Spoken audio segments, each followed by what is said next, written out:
this is the thing. This is what everybody's talking about now. Everybody's talking about, how can I thrive in this stressful world, and how can I get a mental edge, and how can I feel good instead of feel blah.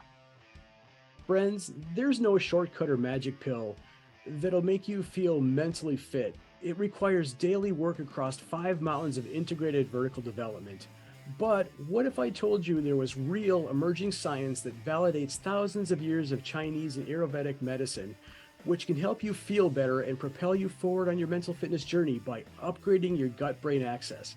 This is game-changing, and this is life-changing information. Welcome to the most exciting adventure of your life. Welcome to a new way of living, and welcome to the 5 Mountain Adventures podcast. Hi, I'm Casey. And I'm Andy. We help people feel better and thrive in stressful times. Our goal for 2023 is to help 5,000 people not only feel better, but to thrive in these stressful times via our podcast and mental fitness one-on-one and small group coaching. You can help us reach our goal by rating and sharing our podcast and following us on Instagram and YouTube. Help us raise the vibration of our world, moving from anger, fear, and division to courage, understanding, and compassion. It starts with us. And today we are speaking with Dr. Shawn Talbott. He's the author of hundreds of articles and more than a dozen books on nutrition and fitness. His work has been featured in media outlets around the world, including a variety of segments on the Dr. Oz show, as well as at the White House as part of Michelle Obama's Let's Move campaign to fight childhood obesity. Doc Talbott holds an MS in exercise science from University of Massachusetts and a PhD in nutritional biochemistry from Rutgers. He also holds advanced certificates in entrepreneurship and innovation from MIT. He's a fellow of both the American College of Sports Medicine and the American College of Nutrition, and currently serves as the Chief Science Officer at Amare, the mental wellness company. A veteran of dozens of Ironman triathlons and trail ultramarathons, Doc Talbott is intrigued by how our mental wellness impacts our physical well-being. He's fascinated by the links between diet, biochemistry, and psychology. The idea that what we eat changes the biochemistry of our bodies and influences how we think, feel, and behave. Welcome, Dr. Shawn Talbott. Hey, it's great to be here. Thanks for having me, you guys. Absolutely excited about this conversation. So important, we feel. And we are curious, though, what you are most curious about in your life right now. Oh, I'm constantly curious, and that's a blessing and a curse, I think. It's I think I suffer as much as anybody from the shiny new thing syndrome, right? Where you're like, oh, that's really cool. Oh, that's really cool. And like the kind of work that I do now, right, around nutritional psychology, around the microbiome and the gut-brain axis, there couldn't be a better time to be a curious person, right? Because the research is just coming out, and like one of the problems with that is that I have trouble keeping up, right? There's so many interesting things to read about and to act on and to try to implement into your own life and tell other people about. That's the one thing. It's a lot right now. But that's the flip side of that is that there's a lot of tools that we can use, that we can recommend to people to help them, thrive in this stressful world, like you guys say all the time. Yeah, right. It's gosh, what a great time to be alive, right? The Chinese curse, is that, or the Chinese may you live in interesting times, right? Yeah, exactly. Yeah, right. And that's both a blessing and a curse, because it's a stressful time in the world right now, but boy, there's new emerging science and tools that we can use to help us move through our day. Absolutely. 100%. Yeah. And the thing that, and we're going to get into this, right? We're going to start talking about the gut brain axis and things like that. It's a yet another tool that has roots in ancient medicine, but is now being proved out scientifically. So now as, scientists, we can look back at what all those old hippies used to do, 30 or 40 years ago, and go, oh my gosh, they were right about a lot of this stuff, even though they didn't know it, like they knew it, but we couldn't prove it. We couldn't measure it, but now we can. So now it's a thing. Love that. Well, we're really excited to jump into this, but we love hearing origin stories.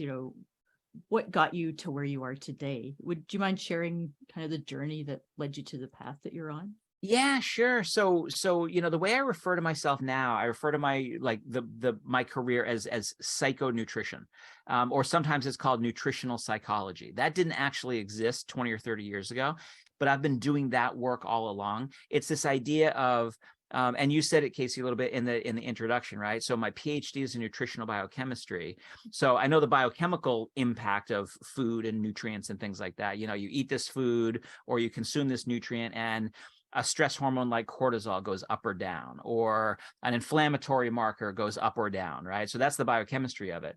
But now we're able actually to link that biochemistry to psychology, to that stress hormone, and how does that change your resilience or your feeling of stress, or how does a neurotransmitter change your mood or your mental focus or something like that. But I started my career as a sport nutritionist. When I got my PhD in nutritional biochem, my job was to work with a lot of elite level athletes, right? So I did a lot of work at the Olympic training centers, and there's Olympic training centers sort of sprinkled all across the country these days. I did work with the U.S. Track and Field Association, the U.S. ski team, several professional sports teams, and it was really, really great, really, really fun early career job. Trying to get those athletes to not just perform better physically, but also perform better psychologically, trying to help them get the mental edge and recover better after their workouts and, things like that. But then about a little more than 20 years ago, end of 2001, my younger brother died of a drug overdose. And it really threw me for a loop for a period of time, because he was always this kind of person that would he would use drugs, illegal drugs, to help him cope with depression and anxiety and stress levels and things like that. And I look back on what he went through then, 20 or more years ago, and the kind of work that I do now. And I really, really feel that the kinds of things that we do to help people improve their mood and reduce their anxiety and help with their resilience and help with their sleep quality and all that kind of stuff. I think if those tools were available 20 years ago, then we might have been able to help him naturally in a way that would have helped him feel good enough to not have to go back to using those drugs, right? So I think about that kind of thing all the time. But it kind of, when that happened, it kind of set me on the path to say, hey, look at all these cool things we're doing with these elite level athletes, for them to get a mental edge and for them to improve their performance and for them to thrive in the stressful world of elite level competition. What if we could mainstream some of that, right? So the average person could feel better in their job or in their family or in their hobbies or whatever it is that they want to perform the best at. Why couldn't we use these same tools? And that put me on that path. And it's been a good path, all the way to today. We're this is the thing. This is what everybody's talking about now. Everybody's talking about, how can I thrive in this stressful world, and how can I get a mental edge, and how can I feel good instead of feel blah, And so it's been a almost 30-year journey to get to where we are today, but here we are. So let's take advantage of it. Wonderful. Shawn, I want to build a solid foundation for our listeners, so they can build upon this knowledge here. Mental fitness is a term we're hearing more and more. What does it actually mean? Yeah, mental fitness, in my world, mental fitness really can be summed up as resilience, right? That you have the bandwidth and you have the reservoir to address whatever you encounter in a good way, right? There's all kinds of ways that we can measure that in the laboratory or measure that in the clinic, but it's the idea that somebody is able to thrive in the face of whatever level of stress that they find themselves in. And so it's how can I say this? Most people, if you went up to the average person on the street right now and said, how are you doing? How are you feeling? Most people would just automatically default to saying, I'm fine, right? I feel okay, right? And that really is shorthand these days for I'm stressed out, I'm sleep deprived, I'm holding on by my fingernails, right? That I'm just barely getting by. But because that's the default state for so many people, it's almost been normalized, right? You wouldn't go up, like, you go up to 10 people on the street and 0 of them are going to say, I feel fantastic. Like, my mind is clear and my focus is sharp and I have a good abundant energy all day long. And then, you know what, at the end of the day, I'm able to shut it off and get a wonderful night of high quality sleep. Nobody experiences that. And yet that should be the default human condition, and it's not. And so, like, my idea around mental fitness is getting people to that. That should be the normal default situation for every single person. And I think because we're so opposite that, people just don't think that's available to them. And I'm on a mission to let people know that mental fitness is the way it should be every day. Yeah, I love it. So mental fitness, is that different than mental wellness? You know, mental fitness is sort of the high end of mental wellness. You know, when we describe mental wellness scientifically, there's a couple of ways that we can define it. So one of them is something called psychological vigor. Vigor in psychology research is the opposite of burnout.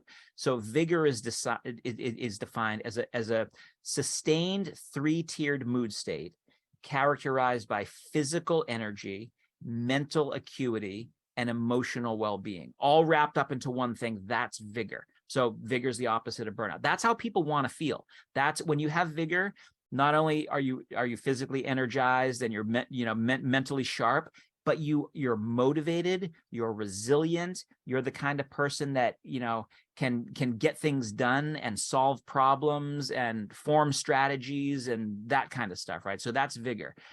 Sometimes we describe it as human flourishing versus the opposite of flourishing is languishing. So those are different than depression, which we can measure separately. It's different than anxiety, which we can measure separately.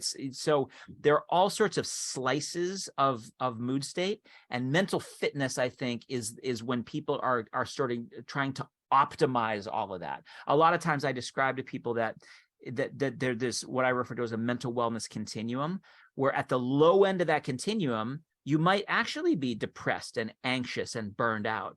The people, and then your solution is to feel normal again, right? Your solution is to sort of get into the middle of that continuum, where you might not feel amazing, you might not feel great, but you feel okay, right? You feel like you can execute on certain things instead of being in a rut, in a quagmire.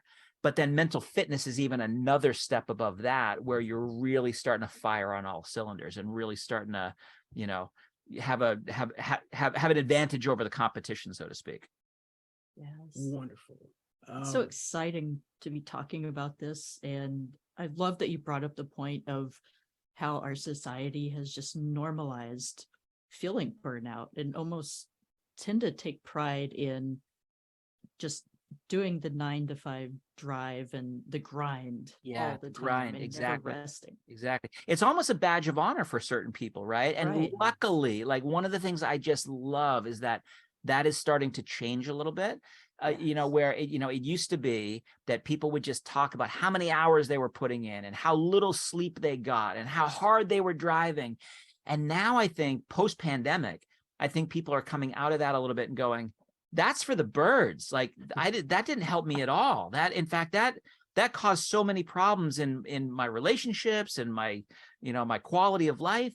I want something different. And I think there's a lot of people that, you know, probably everybody who's listening to your podcast right now is looking for something different.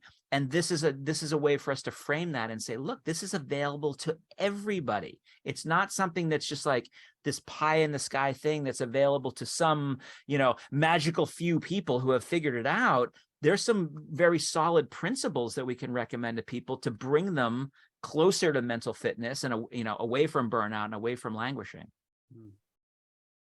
You know, you had mentioned sleep and lack of sleep kind of being the default. How important is quality sleep to our performance overall? Yeah, it is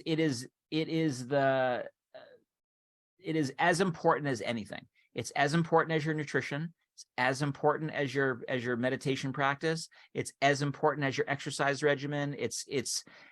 But sleep is that thing that comes last for a lot of people, right? You know, there's you know, even people who are very health minded and health conscious and think like, I'm going to really dial in my clean eating, and I'm really going to, practice my breath work, and I'm going to have a gratitude practice, and I'm going to do all the things.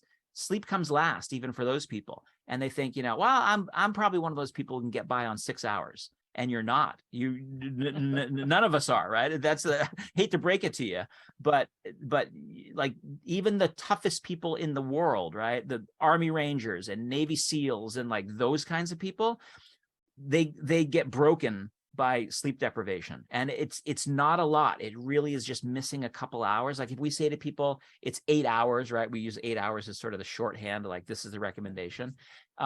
If you're getting 6 hours, what we call a short sleeper, your metabolism changes, your stress hormones go up, your neurotransmitter changes, you get more inflamed. So your whole metabolism changes. As a result of that, your whole psychology changes, your immune system changes, your brain doesn't clean itself. So your brain builds up all these toxins that lead you to be at higher risk for Alzheimer's. I mean, you guys get the idea. Like sleep, the importance of sleep cannot be overemphasized. It's really, really important. Oh, thank Not you. to go too far down the rabbit hole, but how much of that do you think maybe is because people feel like sleep is out of their control, or they can't do anything to help support that? Yeah, I think there's a lot of reasons for it. I think there's a lot of things that can interfere with sleep, right? So just the stress of the day, if you're having a really stressful day, that's going to make it harder for you to get a good night's sleep, and not getting a good night's sleep is going to increase your fight or flight response, your stress response the next day. So there's a sort of a vicious cycle between our stressful life that most of us are leading right now, modern life, and that's interfering with our ability to get a good night's sleep. So that's part of it. The other part of it is just not prioritizing sleep. Like so many people just don't think it's as important as it actually is. And so that's education, where we can say to people, look, it really is as important as anything else you can think of. But then there are also little things that we do to sabotage ourselves, and we might not even realize it. A lot of people bring their phone into their bedroom at night, right? And that's a huge no-no. Even if you're using it as an alarm, you should go down to the Walmart and you should spend, $11 on an old-fashioned alarm clock that doesn't have a computer on it like your phone. Some people sit in their beds and watch their phone and doom scroll until they feel sleepy enough. And what they don't realize is that light is telling their brain to wake up, instead of having a darkness cue to tell their brain to go to sleep and calm down. So there's all these little, what we call sleep hygiene, where we can say, look, let's set up the architecture at the end of your day so that you just get into this default of doing these things every single day, having a wind down routine to really get your sleep quality. And then you'll get to hopefully become a person like me that relishes their sleep and looks forward to their sleep, because I like the sleep, but I know what getting good quality sleep is going to do to my next day. If it's a workout day, it's my physical performance is going to be better. If it's a psychological day where I'm writing, like tomorrow is going to be a writing day for me, I'm going to do better writing if I got a good quality sleep. If we're going to be around other people, if we have a better quality sleep, we're more empathetic. We're more able to pick up on social cues. We're less inclined towards negativity. I mean, it permeates every single aspect of what it means to be a healthy, functional, high performance human. When I think about energy and vitality, I think about a kid. They have the energy to play, run around, climb things. That energy that feels like you just can't contain yourself. It's the stuff we've always wished they could just bottle up and sell to us, right? Well, this company's found a way to do just that. Amari's Happy Juice Pack. Mood, motivation, energy, things our bodies can naturally produce when both our guts and our brains are happy and communicating. And we can actually improve that process of communication across the axis of the gut and the brain. This is cutting-edge science. This is game-changing information. This is where science meets soul. This is Amari, and we're helping people feel better naturally. Check out the links in the show notes for discounts and more information.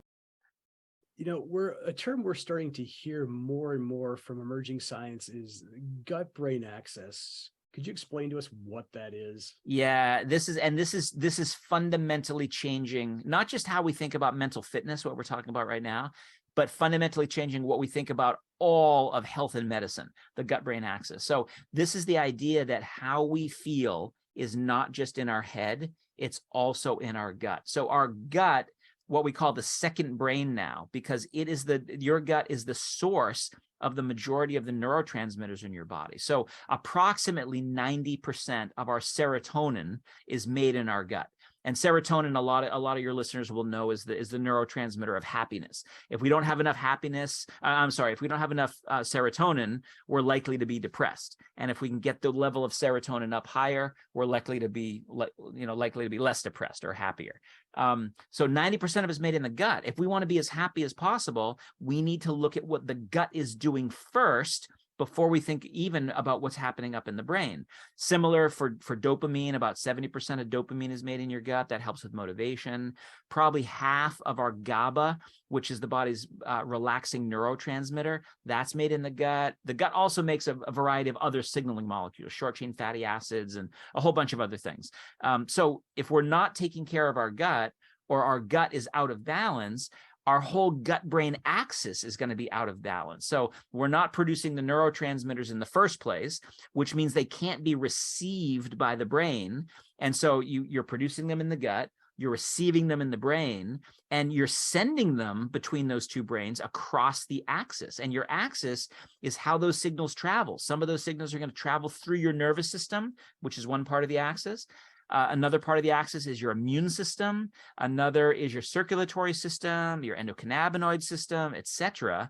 So we think of the gut-brain axis as a system of communication, and the information that's going across that system are well-being signals, right? They're neurotransmitters and they're appetite hormones, and they're, if your gut-brain axis is functional, you're going to feel good. And if it's dysfunctional in any way, you might feel fatigued, you might feel sad, you might feel sluggish, you might feel like you can't focus. All of the things that we think of as mental wellness or mental fitness are products of the gut-brain axis.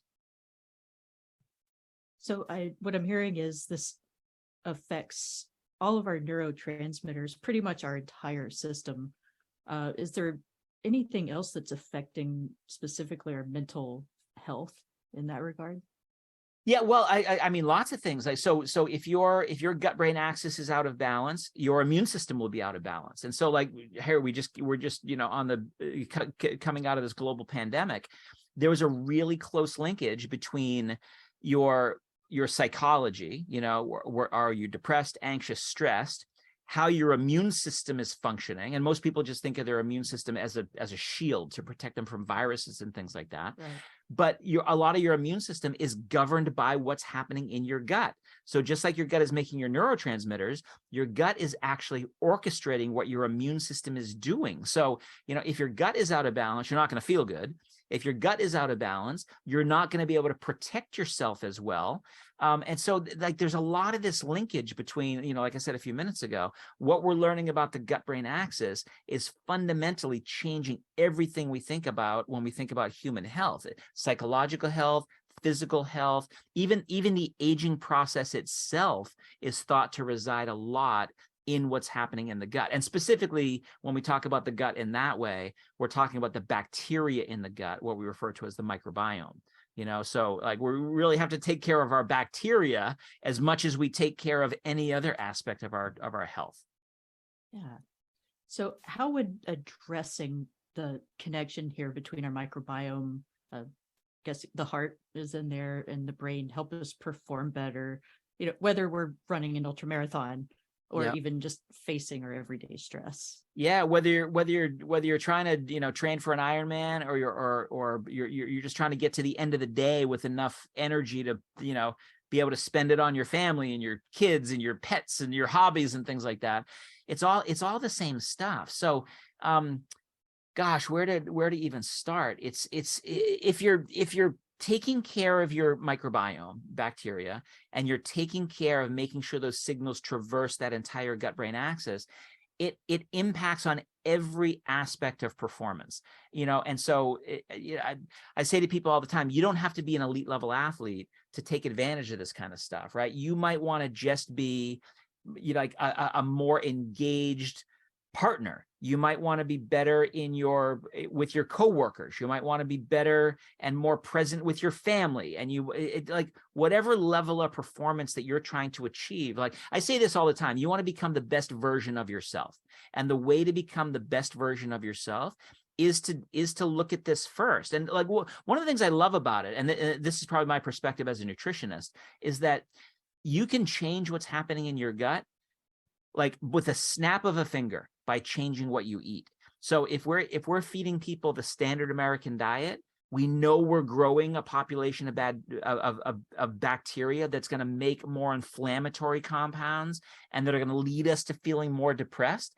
But if we eat more of what I call the mental fitness diet, right, which is sort of broadly based on the Mediterranean style diet, we can grow a population of bacteria that's going to make more serotonin so we're happier, and make more dopamine so we're more motivated, and make more GABA so we can relax in the face of stress and have better resilience, right? So you can change all of that based on what you're choosing for your diet. What snacks are you putting in your mouth? What supplements are you taking? And it's a very easy thing to do. I think sometimes people hear us talk about mental fitness and they go, oh gosh, are these guys going to tell me I got to change my whole lifestyle? And, I've got to go do this and this and move to the top of a mountain or move to a beach or something right? So, Right. but as you guys educate, it's these little consistent changes that we can make that can really have a big impact. And so for me, it really is the nutrition piece. Oh, I love that. So several thoughts came up while you were explaining that. And the first one is, amen. This isn't about making massive shifts. We talk in the intro, I talked about, daily consistent work across the 5 mountains of, integrated vertical development. Don't let that scare you. These are really just small daily changes to your life that can have massive impact. Right. And nutrition is one of those, right? So just how, breath is another one, how you breathe every day, taking some quality time to breathe well, getting a little bit of sunlight, a little bit of exercise, and then building upon that day after day. So thank you. And one other thing that came up is, you had mentioned as we're coming out of this global pandemic, we've had, I think a lot of the people who suffered the most, what I'm hearing or have heard is a lot of these people had issues that related to perhaps their diet and that were perhaps preventable, but because we call it the SAD or standard American diet is so prevalent, maybe that information wasn't readily available to them, or they just made different choices.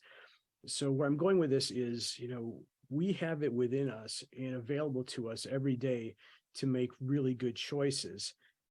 So when we talk about diet, and you had mentioned, the mental wellness diet or the Mediterranean diet, what does that really mean? What does that mean for your everyday person? Yeah, it means eating fewer processed foods and more whole foods. That it's as simple as that, right? It isn't that you have to completely revamp your entire refrigerator and pantry. I hope people will eventually do that. Right. But small steps, right? Baby steps. Let's start someplace, and let's start with getting some of the processed food out and replacing that with more fruits and vegetables, and have a salad, a couple of times a week, and try to get more fiber in and more brightly colored fruits and vegetables. And like those are small little choices that I think sometimes people hear that and they go, oh, that couldn't possibly make a big impact. But if you follow it all the way through this thinking of the whole microbiome gut brain axis kind of thing, what you end up doing is you're taking away a kind of food that is growing the bad bacteria and sending bad signals. You're increasing the intake of a good kind of food that's growing the good bacteria and sending good signals. So in a sense, you're turning down the bad signals and you're turning up the good signals at the same time. And it can really, really have a meaningful effect. And when we see people put it into practice, without even encouraging them or motivating them to change their diets, they change their diets, because the signals that they're getting across the gut-brain axis are subconsciously changing their behavior. It's driving them towards making better food choices. So you have to force yourself to make the first food choices, but then they get easier and easier and easier as you make those little consistent changes. And so, in my book, Mental Fitness, I've got a mental fitness pyramid diet. I've got a plate graphic where people can see what the food looks like on their plate. And people look at that, and I think at first it might be a little daunting to say, like, really, half my plate has to be fruits and vegetables? I don't know if I could do that. Well, start with 10%, because right now it might be 0%. And then pretty soon it can be 20%, and then it can be 30%, and et cetera, et cetera. But those little changes made consistently over time actually add up to massive benefits across your gut-brain axis and for your overall performance. So human flourishing, vigor, abundance of energy. I mean, these are things most people want. Are there other ways besides our diet and food choices that we can help optimize our GBX or gut-brain axis? Yeah, definitely. So just being physically active, right? Probably the next most impactful one after. So we talked about sleep a little bit. We talked about nutrition just now a little bit. Probably the most next impactful one is going to be movement. Like moving your body, it will actually change your mental wellness in a variety of ways. So every single time we contract a muscle, your muscle makes these signaling molecules that we just broadly call myokines, right? Myo, muscle, kine is a signaling. Those will go to the brain, they'll go to the gut. They will help improve the signaling across the gut-brain axis. And so again, it doesn't have to be training for an ultramarathon. It's literally as simple as getting out into the garden, taking a walk around the block, taking the dog for a walk, like little things like that. The more that you move, the more that you want to move, the more that you're able to move, the more that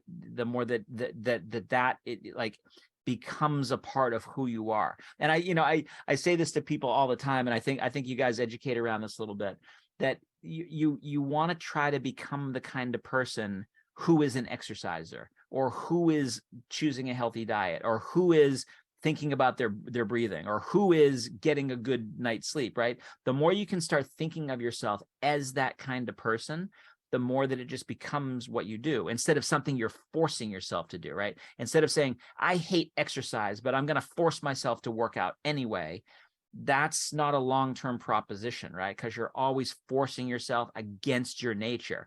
But if you can change your nature to be, hey, I am the kind of person that goes and exercises on a regular basis. It's a subtle psychological trick, but it's a very important one. So yeah, get out there and move. And then one of you said about light exposure, right? If you can do that exercise in the outdoors, that's even better, because now you have natural sunlight exposure.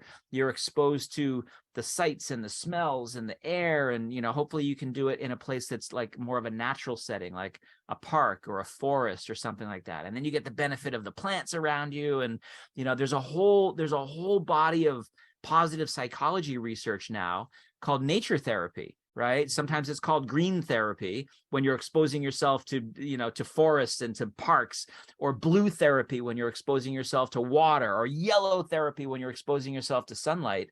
So get out there and get that exposure. That's how humans were designed to thrive and flourish, is to be out there in nature. Yeah, beautiful, right? So right now we're sitting at desks in offices, Yep. or in our homes, in front of computers. But our intention, our plan is, after this podcast, we're going to get up and go for a 5K walk, right? It's Nice. a beautiful day here in East Tennessee. The sun's out. Couldn't ask for a better late winter day. And that's just part of our daily rhythm, right? It's just getting out there just for a little bit. It does wonders. But you had mentioned, kind of changing our nature, you did mention changing our nature. And I this hadn't come up on my initial questions for you, but something that it reminded me of is, we can't change our genes, but we can perhaps change the expression of our genes. That's right. And I think that in some ways connects back to my opening about Chinese and Ayurvedic medicine. Is that true? Yes, that is true. And that's something that we actually didn't know until very, very recently. So, people ask me all the time, like, how come we've never heard about the microbiome and the gut-brain axis until just very recently, and by very recently, the last 5 or 10 years have shown an explosion in the research in these areas. And one of the places that this research has led is that the microbiome actually determines the expression of our genetic profile. So the genes that we're born with, the 23,000 genes that I have in my body, are different than the genes that you have in your body, Andy, and the genes that you have in your body, Casey. But we can't change those, right? We can't, at least not now, right? We can talk about genetic engineering and that kind of stuff if we want to, but we can't change our genes. Let's just go with that. But we can change which genes are expressed and which ones are not expressed, meaning which ones are turned on and which ones are turned off. So the way I explain, and a large way that switch gets flipped on or off are by signals that the microbiome sends, the bacteria in your gut sends to the rest of your body. So think of it this way. Let's say just for the sake of argument that there was one gene that caused Alzheimer's disease. And I could say, well, is that gene on and I'm going to get Alzheimer's, or is it off and I'm going to be protected from Alzheimer's? Your microbiome can determine which genes are turned on and off. And so that is mind blowing. And that's why every single pharmaceutical company in the world right now has a microbiome division that is trying to figure out how to drug the microbiome to send the right signals to turn on or turn off these disease pathway genes, right? And so it's a little more complicated than what I just described, because most of our diseases are multi-gene, kinds of scenarios, right? It's hardly ever just one gene. But if you could use the microbiome to change a family of genes, right? Let's say we could use the microbiome to turn off several of the inflammatory genes or turn on several of the immune system genes. That might protect you, against getting heart disease, or it might protect you against, developing an infection. It's really, really exciting time. I will say it's early days, right? It's like we're still trying to figure all that out, but just to understand that it's related, and that if we move our bodies and we eat the right foods and we have the right, stress resilience and, all those kinds of things, like these healthy things that we know from traditional medical systems, if we can implement those like on a more consistent basis, we're taking our genetic profile in a healthier direction. It's exciting. So there's no shortage of supplements on the market. Is supplementation necessary to dial in your gut-brain axis and work with your microbiome?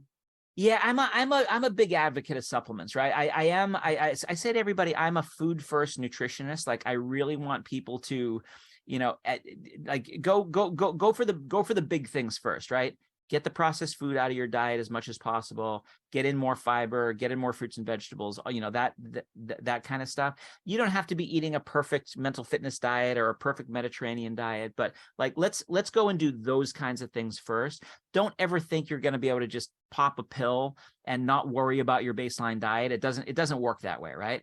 But if you have good science-based research-backed supplements, you can actually use those as the first piece of the puzzle sometimes to, help with your stress levels so that you're not getting stress eating all the time, or help with your appetite control. So you can make those good choices. You can use supplements to help with your motivation so that you are inclined to go be more physically active. You can use supplements to help with your stress levels so you can get a good night's sleep. And, so you can use them to really help you facilitate those good lifestyle choices that we've been talking about.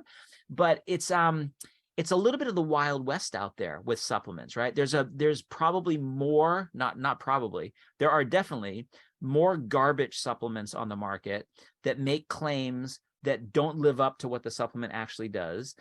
There are supplements that are pixie dusted, right? They might have a good ingredient, but it's not enough of an ingredient to actually, deliver a benefit. Yeah, so I think it's buyer beware, but I think if customers and consumers want to educate themselves and say to the companies, hey, can you prove to me that this supplement lives up to the claims? Can you tell me why you use this ingredient and not that other ingredient? Can you tell me where your sourcing comes from? And like the companies that do it the right way, they're going to go out of their way to say, here's our research. Here's why we use this ingredient. Here's why we use this much. Here's why we're using this strain of bacteria versus that strain of bacteria. You know, there's enough companies that are doing it right where I think people can find those. And you know, I should be, you know, fully you know, open about this. Like I am a executive at a dietary supplement company, right? And so I formulate products based on those principles that I just said.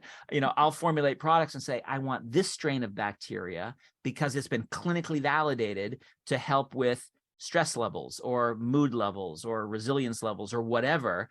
And if I can do that, if I can follow the science, then I can go to the customers that are asking those questions that I just said. And I can say, listen, there is research to show that this is going to help you feel better. There is research to show this is going to help you perform better. And then you should be the judge of that, right? You should say, okay, let me see what this research is going to do in my body. How am I going to feel it? How am I going to perform with it? How am I going to respond?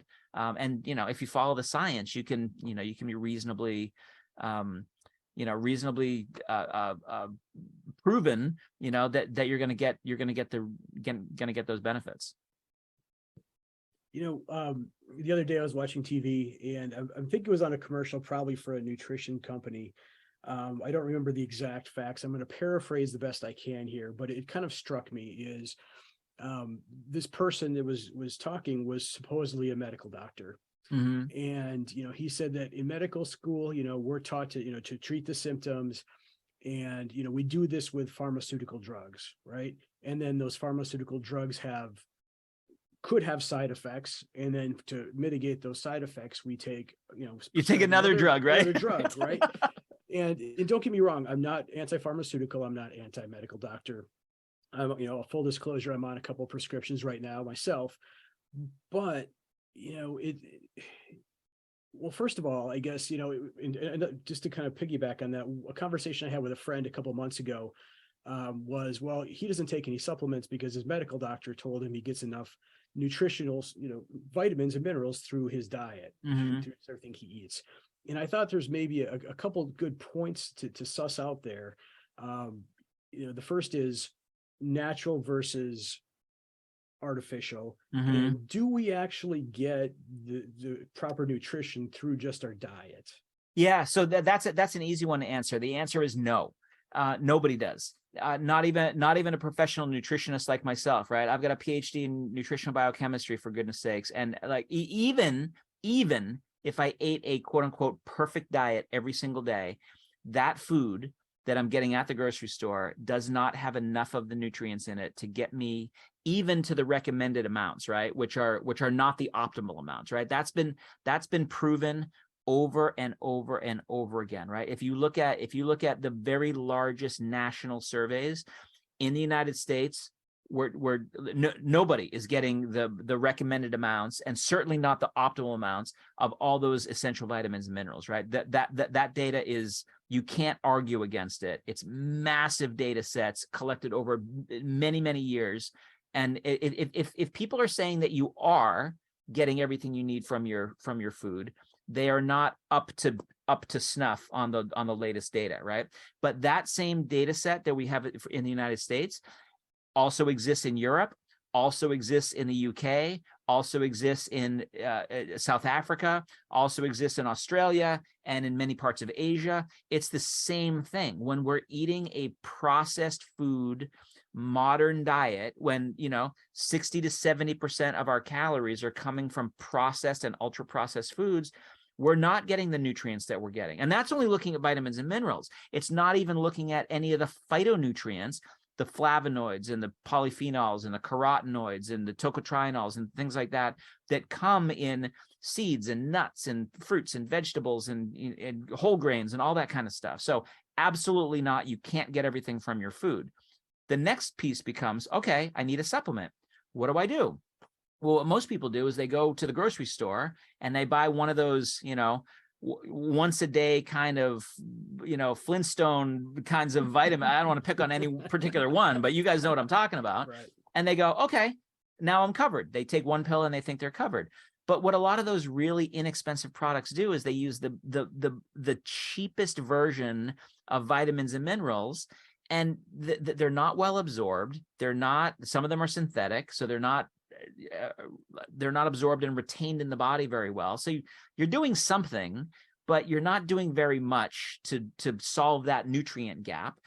You really need to be doing a lot more than that. So yes, I think supplements, for somebody that wants to live a high impact, high performance life, you have to supplement if you want to get the optimal level of nutrients. There's no way around it. You had mentioned synthetic. Is there a time or a place for synthetic nutrients? Sometimes, yeah. So what would be a good? Most of the time, natural is better, but not all the time. So vitamin E is a good example. We definitely know that natural vitamin E is superior, probably 2 to 3 times better than synthetic vitamin E. And there's lots of reasons for that. With B vitamins, it's actually a little bit different.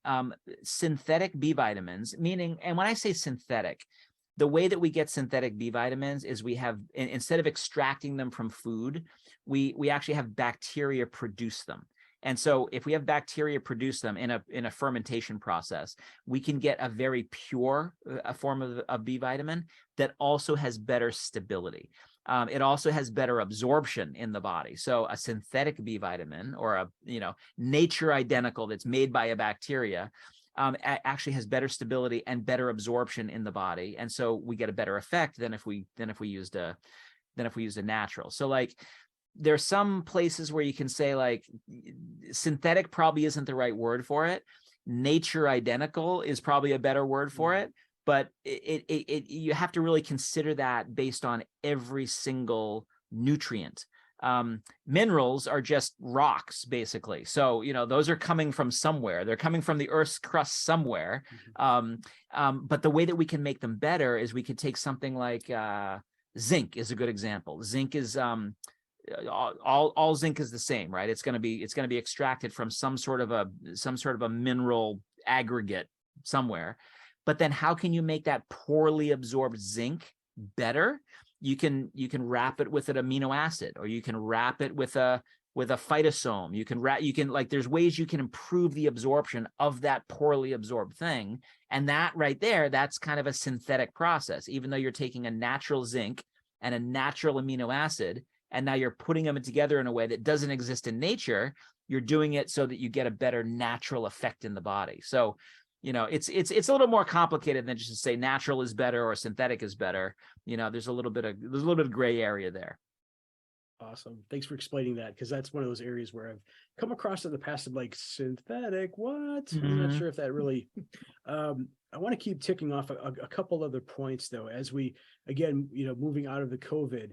One of the things that we were told to do or use during COVID was zinc, right? You just mentioned that.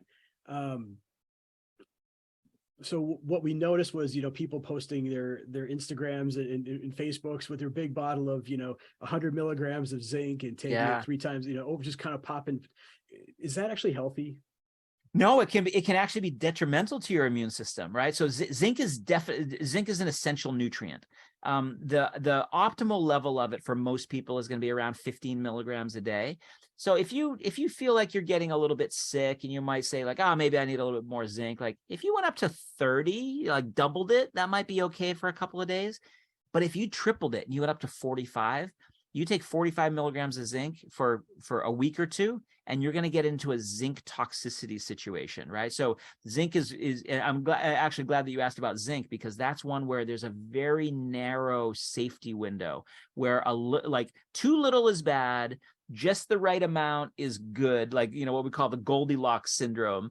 But then you can very quickly get into too much. Vitamin D is another one that people were taking a lot of during the pandemic, and it is one that I recommend that people take for their immune system and for their mood and for a variety of different things. but that one has a much wider safety window. So you can supplement with a lot of vitamin D before it becomes a problem. Vitamin C is one you can supplement with a lot of before it becomes a problem. You'll probably, your gastrointestinal tract will tell you you're taking too much of it before it gets to be a dangerous level.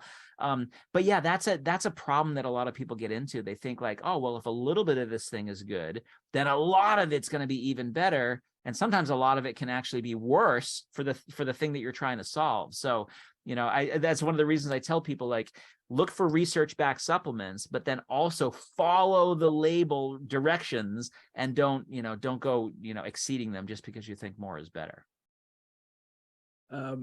So I had this situation in the last couple of months here with one of my medical providers, where they had been prescribing high quality, high purity fish oil. Mm-hmm. But now the National Institute of Health, I believe it is, came out with a new study in the last 6 months, maybe even up to a year ago. I can't remember the exact time frame, and no longer supports the omega-3s as being heart healthy or having any significant impact on your heart. And so therefore they're not going to prescribe them to me anymore. And then I went and I read the abstract, and it clearly called out the benefits were still around brain health and inflammation. Mm-hmm. And so that was like, well, what about this? What about, nope, sorry, we're not doing it. Do you have any thoughts around that? Or are you aware of that study? Yeah, it really depends on how the studies are designed, right? And this might get into the weeds a little bit for your listeners, but there are similar studies that people will point to. Sometimes they'll say, well, wait a minute, these medical studies came out and showed that multivitamins don't work, right? Or fish oil supplements don't work. The question to ask is, work for what? Right. So the sort of anti-multivitamin studies are showing that if you take a multivitamin, it's not going to prevent cancer. It's not going to prevent heart attacks. This is what this omega study showed, that it doesn't seem like it's going to prevent you from getting a heart attack.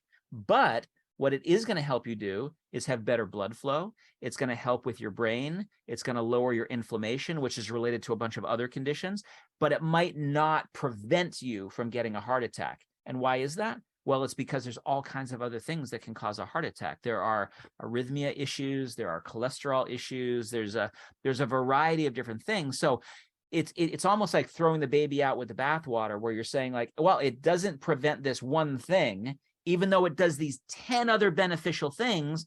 We're going to not allow a prescription because it doesn't do this one thing. But that's the wrong question, right? And I think sometimes those studies, and I'm also not an anti-pharmaceutical person at all, but I think sometimes those studies are designed to make a point that these are not pharmaceuticals, and that they shouldn't be treated as pharmaceuticals, right? They're really here to improve the function of the body, sometimes improve our mental wellness, sometimes improve our physical performance. They're not there to treat a disease or prevent a disease from happening. So anyway, yeah, we could go down this rabbit hole as much or as little as you want to, but I think that's the bottom line for most people. Yeah, I think that's a high level, very, very important information. Two other things. We talked about the standard American diet, and something that went on or goes on with Americans, maybe just humanity right now in general, is we caffeinate and then we downregulate with alcohol. That's right. And this is, I think, is so pervasive that I wanted to touch on these 2 points here. So how much caffeine is too much or just the right amount? And then what effects does alcohol have on our performance? Yeah. So these are two substances that we use a lot of, right? I mean, yeah, and you just described it perfectly, right? We're caffeinating all day long, and then in order to relax, we're using the depression, alcohol. Through the pandemic too, alcohol usage went through the roof. And so did liver problems, right? Non-alcoholic fatty liver, cirrhosis, all sorts of things. I have some friends who are liver physicians, and they just talk about how like they're seeing so many problems of people just like basically drinking themselves into their grave. And I'm someone who like I enjoy my coffee and I enjoy a glass of red wine from time to time, and so I'm not anti any of that. but I think these are great examples of the benefit is in the moderation. So when we look at caffeine, we definitely know that if you go above 400 milligrams of caffeine in a given daytime period, that's going to set off a fight or flight response. Like that overstimulation is going to get you to make more adrenaline, epinephrine, make more cortisol, and that's going to be detrimental in the long run because you're overexposed to these stress hormones. And so the solution there would be, if you are going to use caffeine, definitely make sure that you're below 400 milligrams, and maybe try to keep it around 200 milligrams, right? And that's going to be a cup or two of coffee. We do know that there are benefits at that level, right? So then somebody would say, well, how about zero caffeine? How about zero coffee? And one of my jokes that I have with people every New Year's is that people will say, all right, I'm trying to get off of coffee for my New Year's resolution. Can you give me some recommendations? And I go, yeah, my recommendation is get a different resolution, because coffee actually can be healthy for you, beneficial for you. Coffee, tea, like those lightly caffeinated beverages, you have one or two of those, black, right? Or just a little bit of sweetener in it, not a frappuccino milkshake kind of thing. But if you have a little bit of that, you're getting the polyphenols that are in the coffee or the tea. You're getting a little bit of the caffeine, which is going to actually help to stimulate neurons, which is going to be anti-diabetic. It's going to be anti-Alzheimer's. It's going to have some really good health benefits at those low levels, but detrimental levels, or detrimental effects at the high levels. It's the Goldilocks principle again, right? Mm-hmm. Not too little, not too much, just right. And the just right really seems to be like a cup or two. So if you like to do that, enjoy it and get the health benefits. Seems to be the same thing with alcohol. With alcohol, the data is shifting a little bit, just in the last 2 years or so, where we used to say to people, well, a couple of drinks a day actually might be better for your brain and better for your heart than zero. And there were really good studies to show that. But now there are also some really good studies to show that there's a subpopulation of people that so for women now we say no more than one drink, and for men we say probably one drink is where you need to be, but absolutely no more than 2 drinks. And so that's going to be 6 ounces of wine, 8 to 12 ounces of beer or something like that. I don't know if I agree with the 1 or 2 ounces of hard alcohol or not, because at least with the beer and wine, you can point to some of the other things. You can point to the hops, you can point to the polyphenols, you can point to that kind of stuff. But above that, you're starting to see problems for neuron damage. You're seeing problems for gut damage, gut lining damage. So again, it's sort of the dose is the poison sort of thing, right? Where we can get benefits at those low levels, but absolutely detrimental effects at the high levels. So you touched on this earlier, and I want to come back to it, is, what people should look for, what questions they should ask when considering supplements to upgrade their gut biome, or just supplements in general. How big of an impact does sourcing play into supplements? Huge, absolutely huge. Here's how I ask people to evaluate supplements, right? Whether they're supplements that I've formulated or they're supplements that somebody else has formulated and they're out there on the market, you want to ask, where's the research, right? Where's the research? First of all, the best research is going to be on that finished product. Have you ever the company, have you ever done any research on this bottle, this finished product that I'm going to buy and ingest in my system? And sometimes they have that, sometimes not. And so if they dance around, if they try to change the subject and things like that, go ask somebody else, because the companies that are doing the research are going to want to tell you, yes, here's our research, here are our patents, here are our clinical studies that have been published, and you can go and read them yourself if you want to. The next level is, are they using research validated ingredients, right? Are they using the ashwagandha, for example, that has been used in this study and this study and this study? Or are they just using a generic one? The next level would be, all right, you don't have any research on your product. You don't have any research on your ingredients. Are they at least clean? Are they at least being sourced from places where you don't have heavy metal contamination or pesticide contamination or that sort of thing? And can you please show that to me? Can you show me that you test for pesticides and that you have, quality control and things like that? So like those are the three levels. And if you can't at least get satisfactory answers at some of those levels, you absolutely should not be choosing that supplement, because that's one of the examples of, all the dirty, gross stuff that really gives the supplement industry a bad name, where companies just go, how can we do it cheap? How can we tell a nice story around it? And how can we sell it to somebody and maybe never see that customer again? The ethical companies are going to want to sell it to you one time, and they're going to want to have you get a good experience, so you buy it again. And you buy it again because you feel something, and you buy it again because you can see a difference, and you buy it again, and you can't get that kind of an experience and that kind of relationship unless you follow the science, unless you follow the sourcing, unless you follow the quality. So yeah, there are companies out there that do it right. I like to think that I do it right with the companies that I formulate for, but it's not standard practice, unfortunately. Thanks for clarifying that. That's, I think, very important information. So two terms that came up that I think you touched on to some extent, scientifically validated. What does that mean? Yeah, that's a $64,000 question right there. It can mean everything from, we studied it in a group of people like you, and we found these benefits that are meaningful to you. It could be a mental wellness benefit. It could be a sports performance benefit. It could be a health parameter benefit.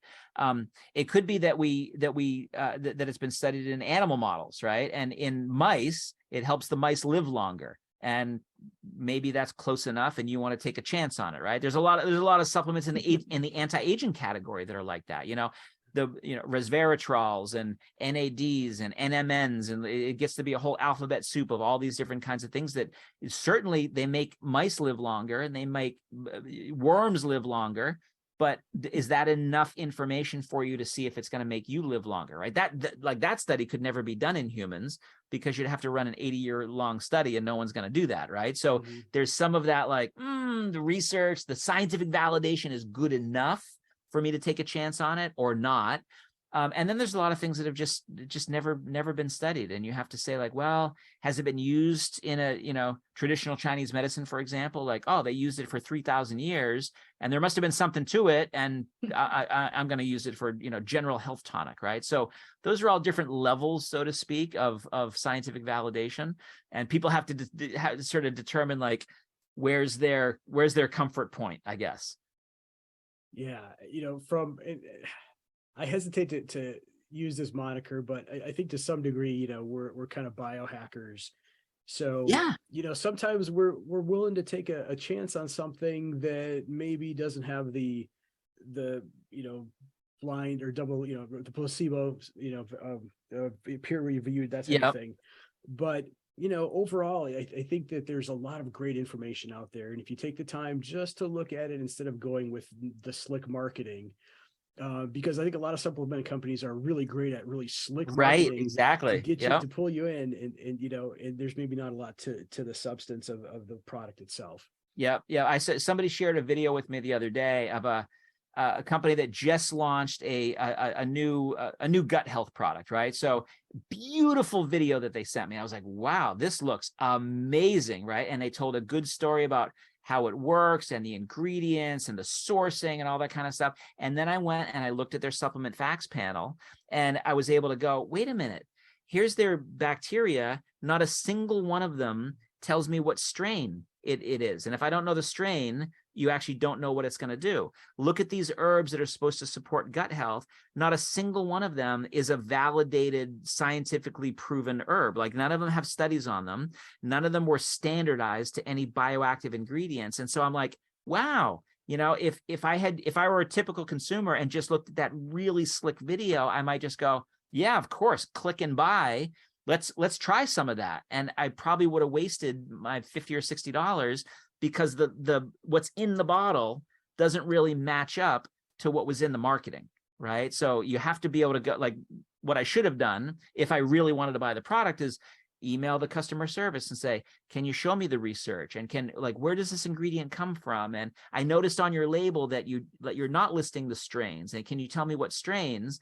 And the answers back probably would have given me all the information that I needed to say, like, maybe this isn't matching up to what they're saying about it.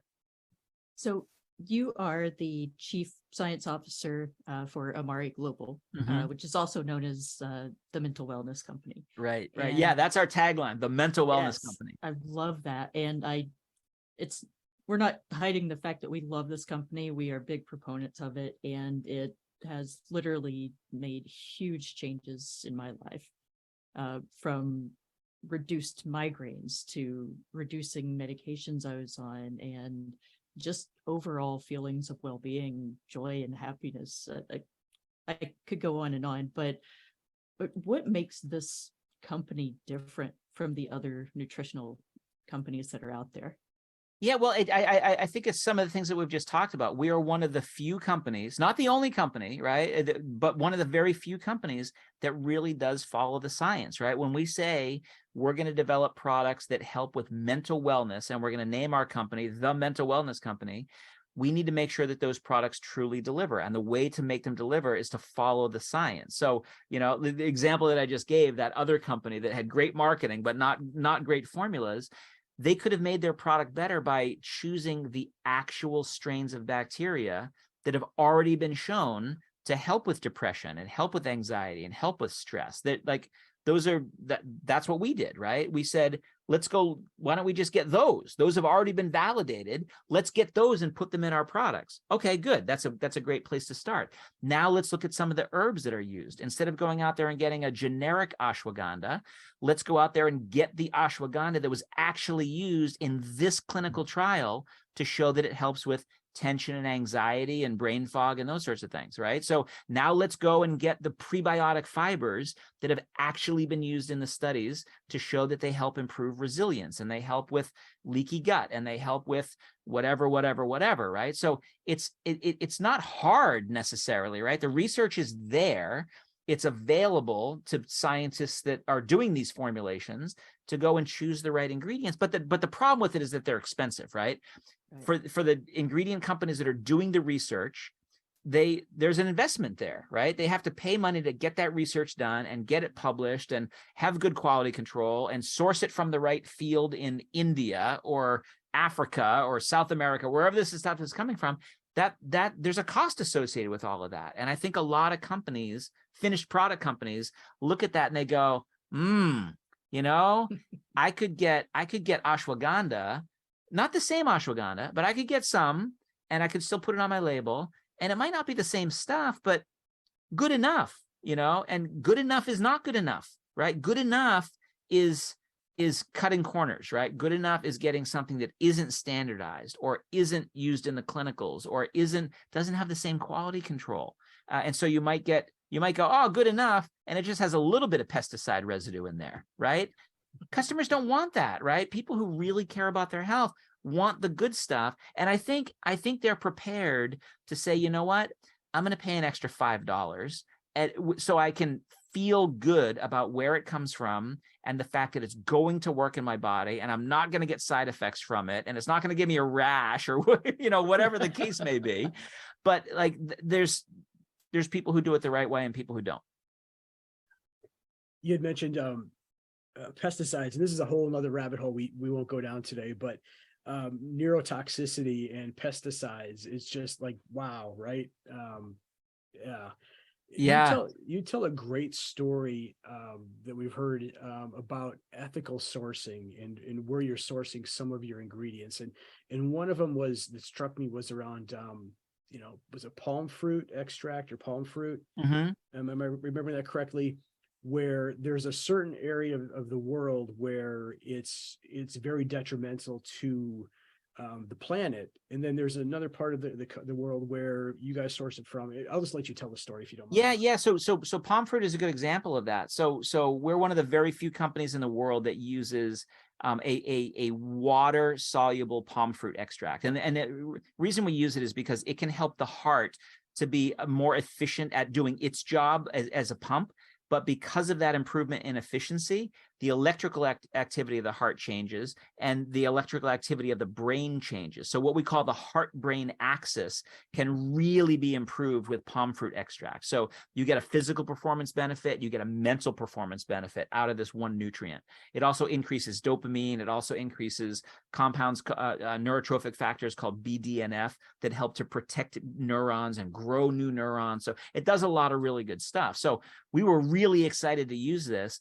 But where most palm fruit comes from in the world is from places like Malaysia and Philippines and Indonesia, and places where what they do is they go into the rainforest and they clear cut the rainforest, and they put up palm trees, right, to grow these palm fruits. And the reason they do that is because palm fruit is used to generate palm oil, which is used in processed foods around the world. So processed food industry is a big business.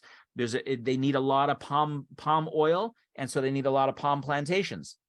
But we don't want to be part of clear-cutting rainforests and decimating the habitat of the orangutans, and and there's a lot of pesticides that get used, and that's bad for the groundwater, and that's bad for the local people that live there, and like it's just bad in every way. You can go into those parts of the world and you can source palm in a responsible way, right? You can buy it from small farmers. You can make sure that they don't use pesticides. You can make sure that they're planting on land that was not previously rainforest. Like there's ways that you can do it, but you have to jump through a lot of hoops to do it. We decided to let's not even open that Pandora's box. Why don't we just go to another part of the world? And we found a group in Mexico that was interested in putting palm trees on cattle land. So not rainforest land, cattle land that is already a low biodiversity area. Now they're making it more biodiverse by putting palm trees in there and putting in wildlife corridors and all that kind of stuff. So we worked with them directly to do research around it with MIT, where I studied entrepreneurship. So scientists at MIT studied this material, found all the wonderful things it can do in the body. We worked with the plantation to make sure that no pesticides, that the workers are being treated in terms of like fair trade practices and like all that kind of stuff. So there's a quality reason, there's a research reason, there's a like a climate, biodiversity, good for the planet, good for the animals reason. There's a good for the people reason. So all of that I think is important before you even think about what's in the bottle and what is it going to do in my body, right? And I think I'm really glad you asked that question, because especially the younger generation, so like my kids and their friends ask those kinds of questions, right? They're like, oh, interesting, that product can help with my physical performance and my mental performance.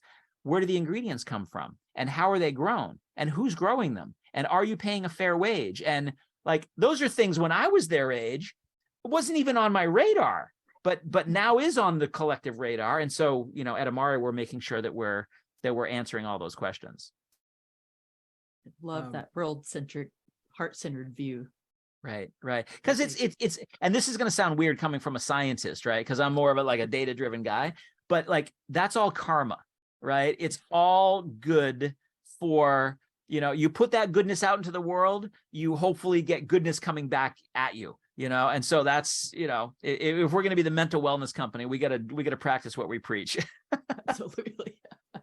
I think for us, that was one of the appealing aspects of this, of Mari as well. So thank you for sharing that. So we were going to ask the question of, if someone wanted to start feeling better today, where would you have them start?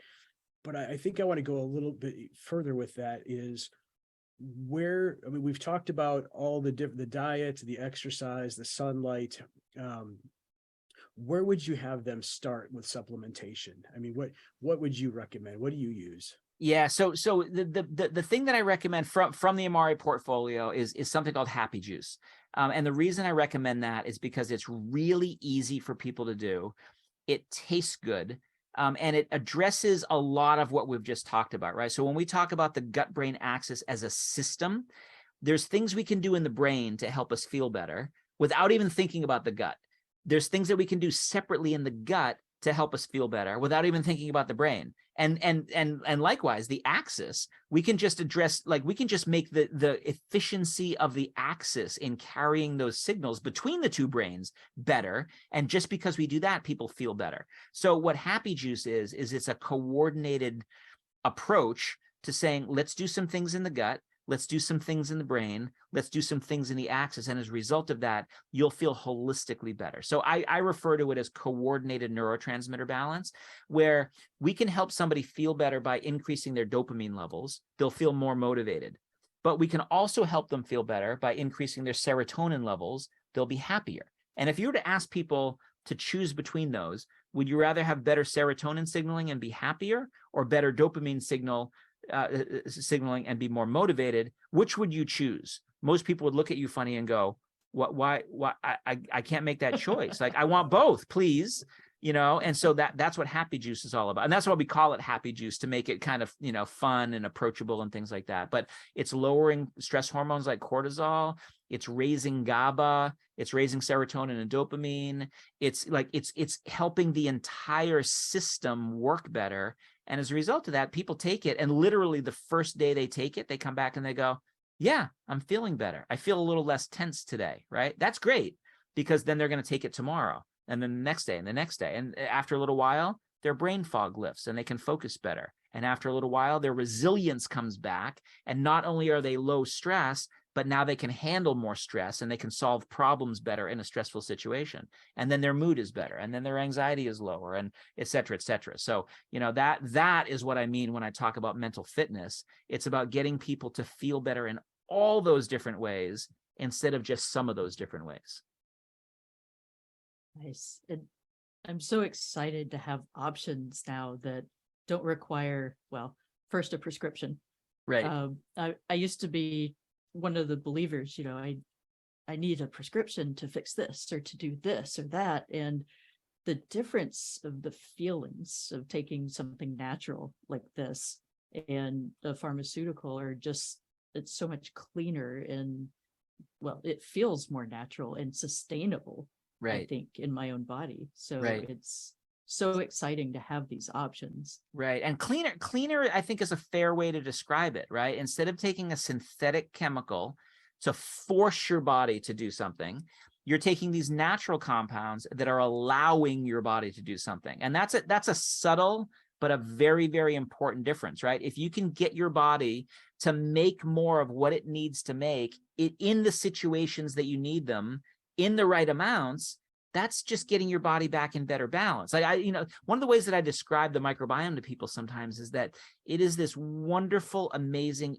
internal natural pharmacy that all of us have inside of us. And so sometimes it can be out of balance, but if we can get it back in balance, now you have this internal natural pharmacy that makes what we need when we need it in the right amounts. And that lets us navigate through this stressful world that we're all trying to navigate through as best we can. Beautiful. So I kind of want to go in one other direction, if you'll allow, and that is, what do you use from Amari or for supplementation when you're training and actually doing Ironmans? Yeah, I use a lot of stuff.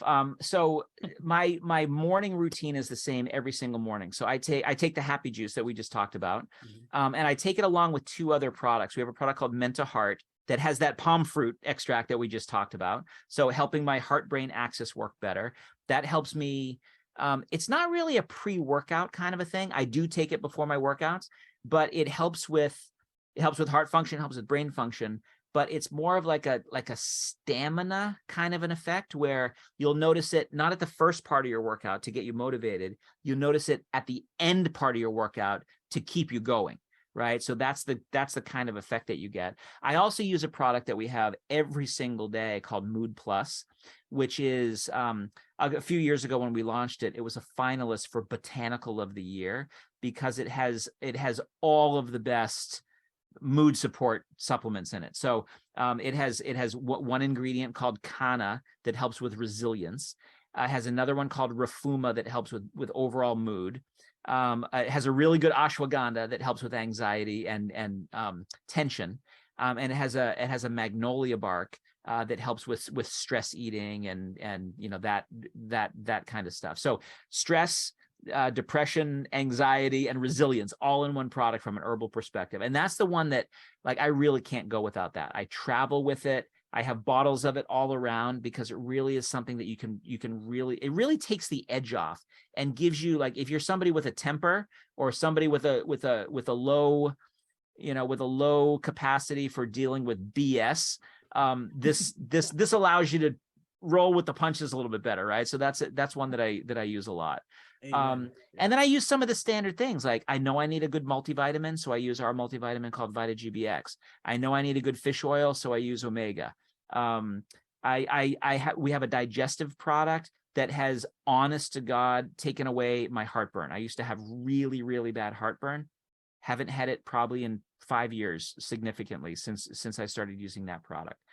So there's a lot of things that are like, and none of those are really performance products, right? I'm not taking any of those pills and saying, or powders and saying, this is helping me run faster or run further, right? It's the idea of allowing yourself to do what you need to do so you're more resilient, you can handle more stress, so you don't get sick and hurt. You get better quality sleep, and that's another one I take. We have a really nice sleep product that helps your body go through sleep cycles more efficiently, so you spend more time in REM sleep and more time in deep sleep, so your body and mind recover. But if I can recover better because I'm sleeping better, that means I can exercise harder the next day without developing a problem, right? So it's all about, if you get this whole system to work better, you're going to be better in whatever it is that you're trying to do. We've covered a lot of ground here in just over an hour and a half. Is there anything that we've missed? No, I think we have covered a lot of ground. I think I really appreciate the opportunity to bring this out to your listeners. I think once people hear, I think the first time people hear this, microbiome and gut-brain axis, and it can improve your mental wellness, it can improve your physical performance, and it can, delay your aging, and it sounds too good to be true. And it should sound too good to be true until you actually go and do the research for yourself and go and look up microbiome and aging and microbiome and mental wellness and gut-brain axis and performance. And you'll go, oh my gosh, this is something I've never heard of before. But now there are thousands and thousands of studies that are validating this natural approach. And then you go, oh, okay, well, who's doing that, right? And then you find Amari, and then you ask the kinds of questions that we talked about. Where's your research? And, why are you sourcing? And how are you sourcing? And what are you testing for? And all that kind of stuff. And then you go, okay, there seems to be some research out there. These guys seem like they're doing it the right way. And like I said earlier, you say to yourself, I'll be the judge of that. I'm going to try one of these products and I'm going to see what it does in my own body. And then you make the determination. Is this the right regimen for me? Are these products doing something that's not just noticeable, but meaningful in my life? And I think once people improve their mental well-being and they start going in that right direction, I think they will look back and they go, I don't ever want to go back there. I don't want to ever go back to feeling burned out or languishing or any of the words that we use for it. I don't want to ever go back to feeling blah because I feel amazing now, right? And I want to keep feeling amazing. And there's lots of ways that we can then start plugging in other stuff like light exposure and gratitude and movement and everything else end up becoming easier once we feel a little bit better, right? It's get you out of that vicious cycle of badness into a virtuous cycle of getting better and better and better and climbing all those 5 mountains, right? Yes. I love it. Well, we are so grateful for you taking the time to chat with us today, Shawn. Where can our listeners go to find out more about your work? Best place is probably just go to my blog, which is just my name, ShawnTalbott.com.